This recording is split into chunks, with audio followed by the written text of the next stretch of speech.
Thumbnail देख के तो आपने समझ ही गए होंगे कि हम किसकी बात करने वाले हैं। जब हम कहीं पे भी हमारा ओरिजिनल डॉक्यूमेंट को प्रस्तुत करते हैं, एडमिशन के लिए हो गया या किसी भी फील्ड में, हम जब जांच पड़ताल में हमारा डॉक्यूमेंट आता है तो हम ये चाहते हैं कि हर छोटी सी गलती भी ना निकले हमारे डॉक्यूमेंट पे, क्योंकि एक छोटी सी गलती से हमारा कैरियर बर्बाद हो सकता है, साल बर्बाद हो सकता है।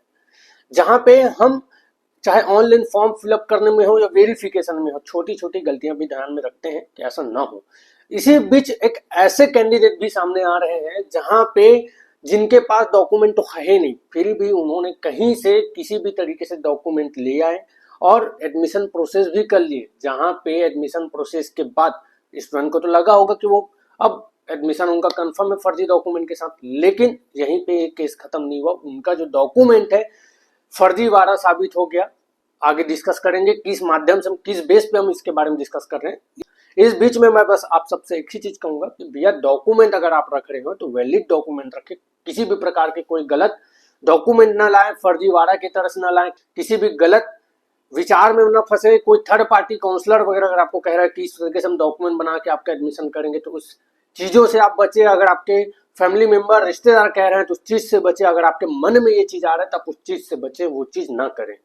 आगे आप स्क्रीन पे देख सकते हैं जहां पे ये नवभारत का जो सोशल मीडिया प्लेटफॉर्म है, हम ये गूगल प्लेटफॉर्म के माध्यम से निकालें, जहां पे आप देख सकते हैं जहां पे ये लिखा हुआ है सीजी मुन्ना भाई, यानी कि जिस तरीके से आपने मुन्ना भाई का मूवी देखा होगा उसी प्रकार से फर्जीवाड़ा सामने आया है। फर्जी डॉक्यूमेंट को लेके नीट में बड़ा फर्जीवाड़ा, फर्जी सर्टिफिकेट लगाकर मेडिकल कॉलेज में लिया एडमिशन, ऐसा हुआ खुलासा। बिलासपुर हमारे न्यायधानी छत्तीसगढ़ की बातें हैं, जहां पे आप ये देख सकते हैं जहां पे 3 ऐसे कैंडिडेट थे जिनके पास ईडब्ल्यूएस का सर्टिफिकेट नहीं था।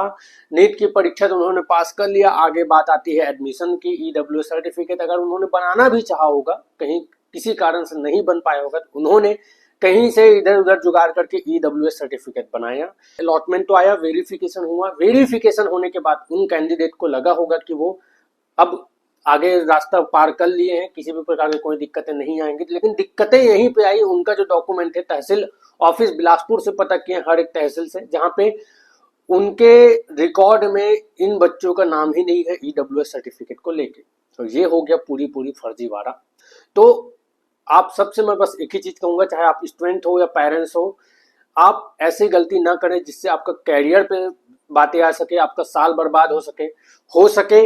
अगर आप इस तरीके से सिचुएशन में फंसे, गवर्नमेंट का रूल आ जाए कि आपको ना ही इस साल अलॉटमेंट दिया जाएगा, एडमिशन कैंसिल किया जाएगा, और आने वाले साल भी आपको नीट में एग्जाम देने की अनुमति ना हो, बैठने की अनुमति ना हो, तब आप क्या करेंगे? आपका तो सपना पूरा चूर चूर हो जाएगा। अगर आपके पास वैलिड डॉक्यूमेंट नहीं है तो एडमिशन न ले। अच्छे से सोच विचार समझ के एडमिशन ले। ऐसा नहीं कि आप छत्तीसगढ़ में ले, और भी काफी स्टेट है जहाँ पे नॉर्मल सी डॉक्यूमेंट में भी एडमिशन होता है। जैसे छत्तीसगढ़ में आज के डेट में क्या चल रहा है, एनआरई एडमिशन। अगर आपका मार्क्स 144 से 300 के आसपास है, जैसे जनरल ओबीसी में, तो आपके पास एनआरआई का ही ऑप्शन आता है, दूसरा कोई ऑप्शन नहीं आता है।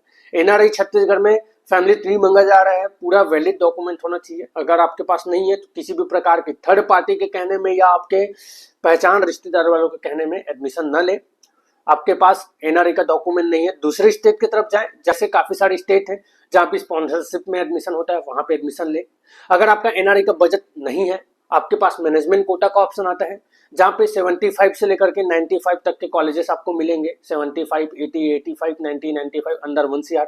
आप वहां पे जाके एडमिशन लीजिए। जहाँ पे आपको मैनेजमेंट कोटा में एडमिशन होना है, या जो स्पॉन्सरशिप कर रहे हैं, स्पॉन्सर करने वाले स्टेट होते हैं, वहां पे एडमिशन लीजिए। बहुत अच्छी बात रहेगी, आपको वैलिड डॉक्यूमेंट के साथ एडमिशन होगा। लेकिन इस तरीके से फर्जीवाड़ा के साथ आप एडमिशन न ले, बस इतना ही कहेंगे।